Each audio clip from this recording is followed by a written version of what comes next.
Ok, te vamos a hacer unas preguntas sobre el tema de COVID, ¿ok? Bien,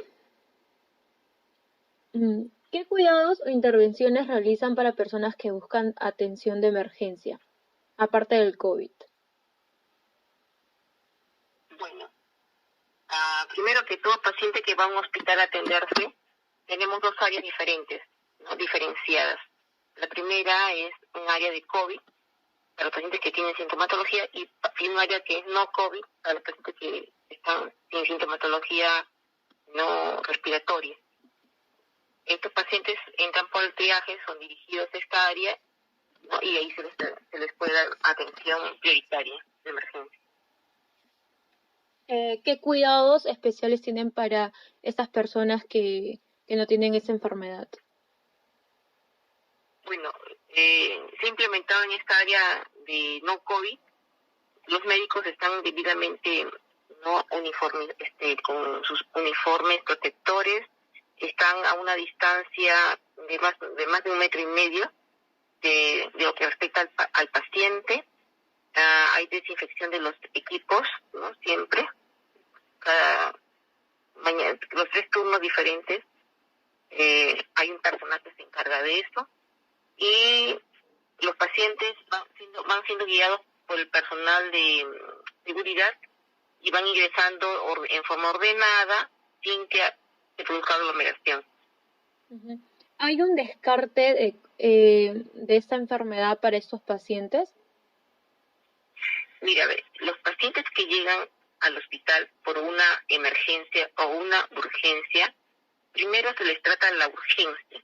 Ujú. Si aparte el paciente manifiesta algunos síntomas que nos hacen sospechar de COVID, inmediatamente nos derivamos al triaje de COVID, después de atender la emergencia. Ejemplo, si viene por un cuadro de como hiperglucemia, por ejemplo, un diabético, ¿no? Le tratamos primero la hiperglucemia, lo controlamos y aparte de eso tiene síntomas respiratorios, lo mandamos al triaje COVID para que le hagan su prueba rápida. Ok. ¿Y me puedes decir cómo se ve la situación en tu centro laboral ahora? Bueno, te diré que en los primeros meses era algo caótico, ¿no? Porque todos nos estamos adaptando y acostumbrando a esa nueva forma de atender al paciente. Pero ahora ha disminuido bastante la afluencia de pacientes, así que vienen en forma grave, saturando por debajo de 90, en el cual a veces no encontraban cama, no había oxígeno, no era terrible la situación, pero ahora no. Inclusive la emergencia, como te iba diciendo, está dividida en COVID y no COVID. La emergencia no COVID ahora está la que está más llena, inclusive nos faltan camas. Y la emergencia COVID sobran camas ahora. ¿Usted podría decirme si cuentas con su centro laboral cuenta con todos los implementos como para tratar esta enfermedad de COVID? Claro, Eh, contamos Ujú. en relación a que, por ejemplo, a medicación, Claro, hospitalización. ajá, a medicina, las camillas, a todos esos implementos necesarios e importantes para tratar a las personas con COVID. O me puedes decir, por ejemplo, si antes de la pandemia había menos recursos y ahora han implementado, ¿no? Nuevos. O siempre ha habido esos recursos y con esos recursos es lo que están trabajando. Ya. Te diré que, mira, en cuanto, por ejemplo, al recurso personal, ¿no? Médicos, han contratado médicos nuevos para el área de específicamente COVID, ¿no? Que son personales nuevos, son médicos jóvenes. La parte, todos los médicos que nosotros contábamos eran pues adultos mayores o con alguna comorbilidad, entonces por ese motivo, y más que lo que se enfermaba, éramos muy poquitos, así que se contrató médicos para el área COVID. En cuanto al insumo de farmacia, bueno, se contaba con los medicamentos, pero por ejemplo antes no se contaba con ivermectina, ahora sí contábamos con ivermectina para el tratamiento y vemos que da buenos resultados.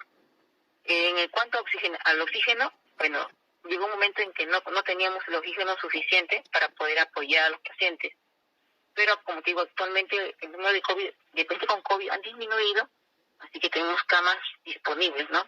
Para ellos.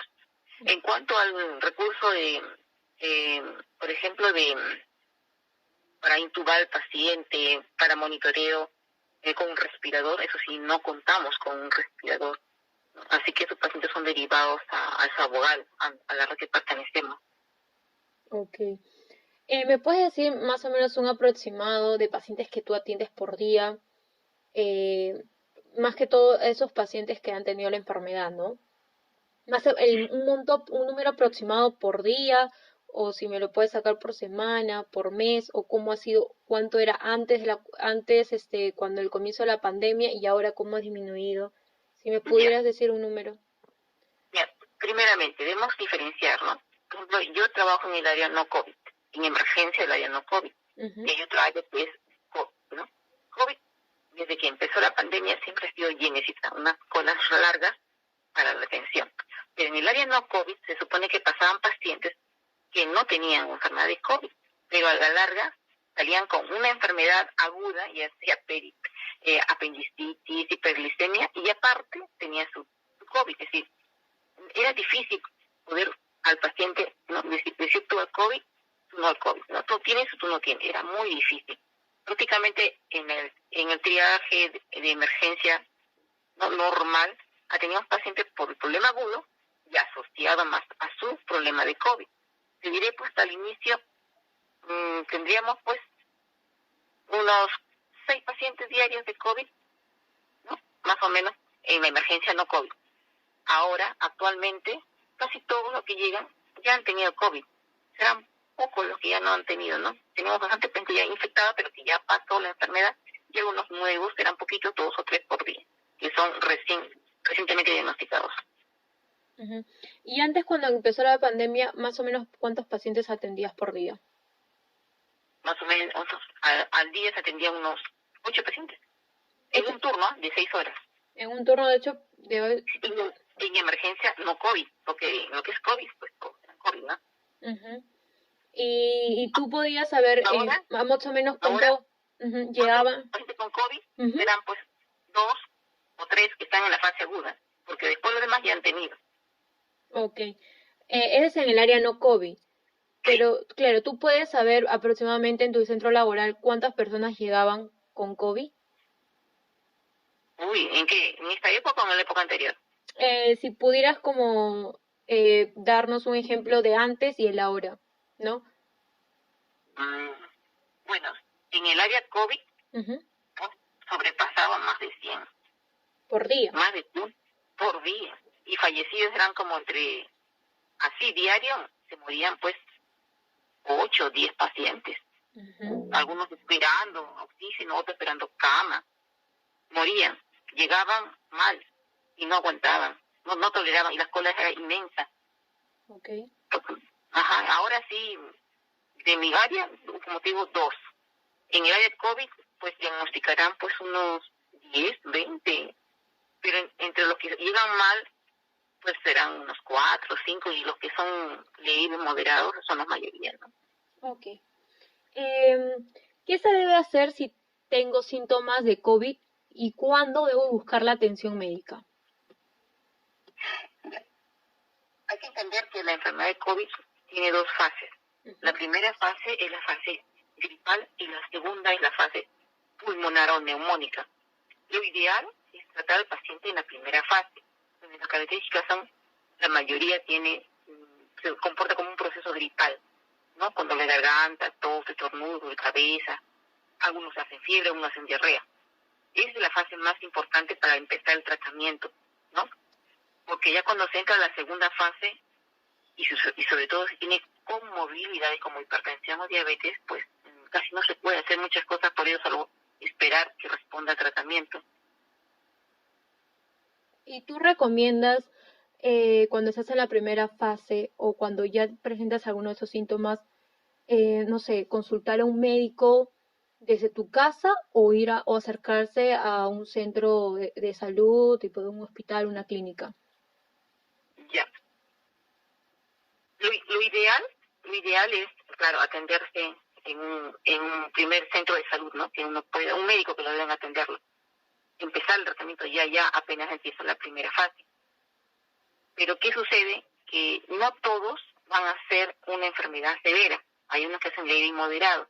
Ahora, si todos se aglomeran, todos van al hospital, no van a dar oportunidad a que pacientes realmente graves pues tengan la atención debida. Yo opino que el tratamiento debe hacerse y captarse en la primera fase. ¿Y quién nos ayudaría en la primera fase? Pues los promotores de salud, los centros de primer nivel de atención. Ellos son los encargados de poder detectar. La misma población organizada podría ayudar en detectar a los primeros pacientes en la primera fase para que cuando llegan a la segunda no lleguen tan inflamados y puedan sobrevivir. Ujú. ¿Pero sientes que los hospitales es un lugar seguro en estos momentos? No, como yo le digo a mis pacientes, ¿por qué has venido? Si tú no tienes nada grave, no debes de venir. ¿Por qué? Porque este es un lugar muy contaminado. El que viene acá se lleva de regalo gratis el COVID. Porque el hospital es el lugar más contaminado. Así sea separado COVID o no COVID, es bien difícil separar lo que es un paciente que no tiene y otro que sí tiene, porque podemos estar en la fase de incubación y el paciente ya está infectando. Es bien difícil separar a los pacientes. Entonces, el paciente que viene a un hospital, téngalo por seguro que te va a llevar su COVID gratis a su casa. Ok, entonces sí consideras que una manera segura es tener esas videollamadas con un médico, un especialista eh, virtualmente, que virtualmente sí se Claro, puede tratar, ¿no? claro. Entonces, que si se aplican los primeros síntomas, debe comunicarse con un especialista. Si es por vía internet, sería bueno con una persona que esté capacitada en reconocer COVID.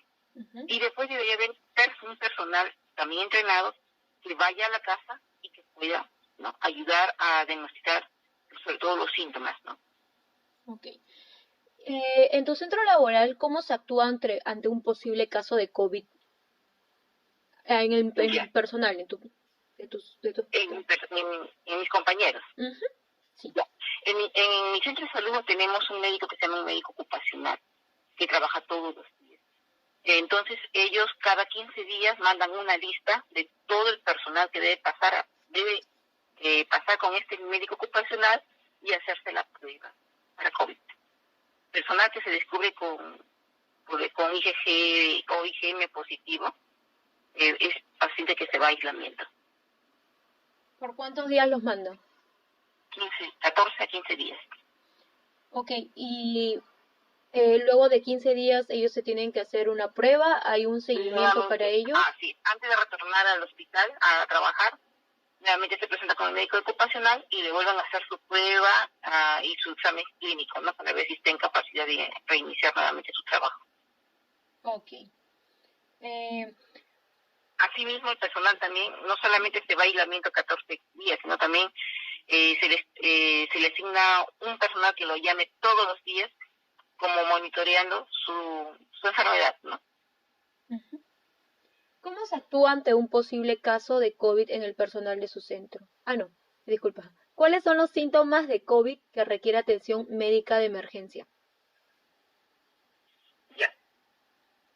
Como te digo, la primera fase casi pasa a veces desapercibida, pero la segunda fase es la más crítica, ¿no? Entonces, un paciente que me viene con sobre todo con síntomas respiratorios bajos, con dificultad respiratoria, para eso contamos con un aparatito que se llama oxímetro, ¿no? A veces hay pacientes que no se dan cuenta de su fatiga, de su disnea, pero saturándolos podemos detectar que una saturación pues por debajo de lo normal, sería por debajo de 95, 94, 93. Es un paciente muy sospechoso de que puede ser un COVID, ¿no? Ujú. Con una insuficiencia respiratoria por una enfermedad de COVID. Ok. ¿Cómo, según tu criterio, se podría evitar las aglomeraciones en los hospitales? Bueno, para evitar las aglomeraciones, primero sectorizar la atención, como el hospital, en mi caso lo están haciendo, ¿no? Hemos dividido las emergencias, ¿no?, para pacientes que son sospechosos de COVID. Cualquier problema respiratorio, así sea mínimo, es sospechoso de COVID. Entonces, este va a pasar para triaje de COVID. Paciente que viene por otra enfermedad aguda, y que no tenga síntomas respiratorios va a pasar al triaje, al atópico de emergencia normal. Igualmente, se ha dispersado lo que es a otra área, ginecología, que entra por una puerta, por ejemplo, llámele puerta 2, por la puerta 3 ingresa para pediatría, y así sucesivamente. Cada área se ha dividido para que el personal, es decir, todas las personas, todos los pacientes van a ingresar por diferentes puertas para sus atenciones y no se mezclen entre ellos. Ok. Con eso podemos concluir la entrevista. Gracias por responder nuestras preguntas. Gracias. De nada. Espérate, mami, no me cortes.